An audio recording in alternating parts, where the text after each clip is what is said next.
بسم اللہ الرحمن الرحیم۔ سامعین کرام السلام علیکم۔ کیا آپ دین اسلام اور تاریخ کے سب سے دلیر ترین جاسوس کے بارے میں جانتے ہیں؟ ایک دفعہ حضرت سیدنا سعد بن ابی وقاص رضی اللہ تعالی عنہ نے 7 افراد لشکر فارس کے بارے میں معلومات اکٹھا کرنے کے لیے بھیجے اور انہیں حکم دیا کہ اگر ممکن ہو سکے تو اس لشکر کے ایک آدمی کو گرفتار کر کے لے آئیں۔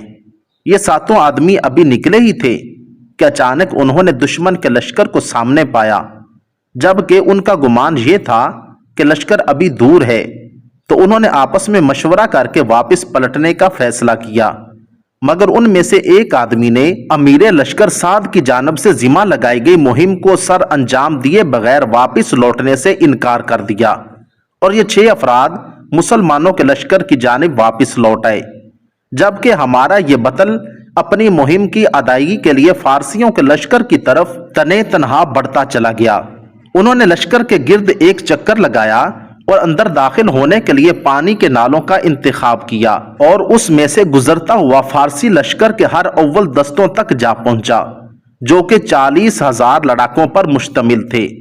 پھر وہاں سے لشکر کے قلب سے گزرتا ہوا ایک سفید خیمے کے سامنے جا پہنچا، جس کے سامنے ایک بہترین گھوڑا بندھا کھڑا ہوا تھا۔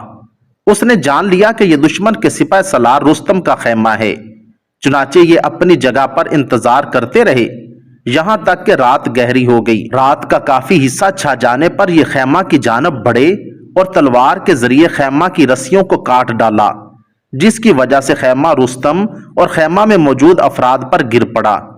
گھوڑے کی رسی کاٹی اور گھوڑے پر سوار ہو کر نکل پڑے۔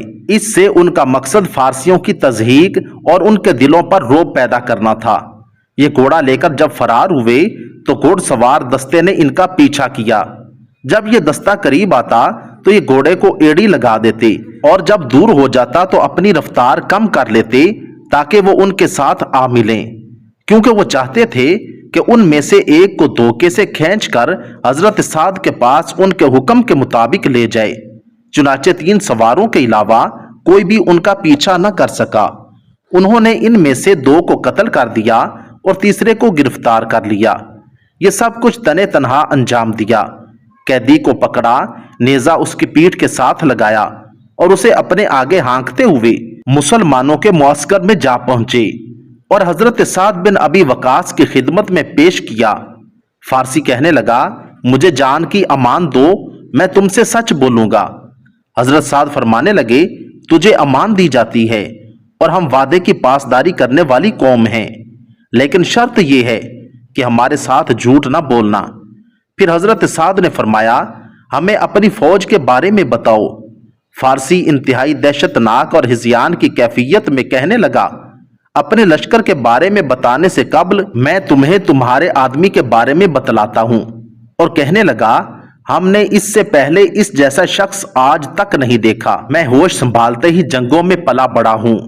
اس آدمی نے 2 فوجی چھاؤنیوں کو عبور کیا جنہیں بڑی فوج بھی عبور نہ کر سکتی تھی۔ پھر سالار لشکر کا خیمہ کاٹا اور اس کا گھوڑا بھگا کر لے اڑا۔ گھوڑ سوار دستے نے اس کا پیچھا کیا، جن میں سے محض 3 ہی اس کے گرد کو پا سکے۔ ان میں سے ایک مارا گیا جسے ہم 1000 آدمیوں کے برابر سمجھتے تھے۔ پھر دوسرا مارا گیا جو ہمارے نزدیک 1000 افراد کے برابر تھا، اور وہ دونوں میرے چچا کے بیٹے تھے۔ میں نے اس کا پیچھا جاری رکھا اور ان دونوں مقتولین کے انتقام کی آگ سے میرا سینہ جل رہا تھا۔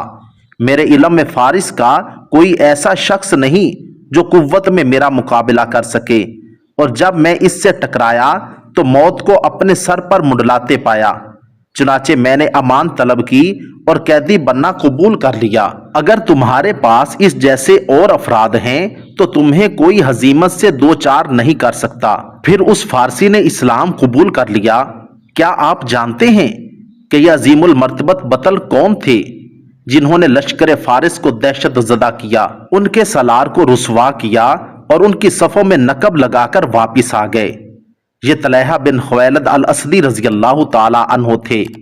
اللہ تعالی ہمیں بھی صحابہ کرام والا جذبہ ایمانی عطا فرما دیں۔ آمین ثم آمین۔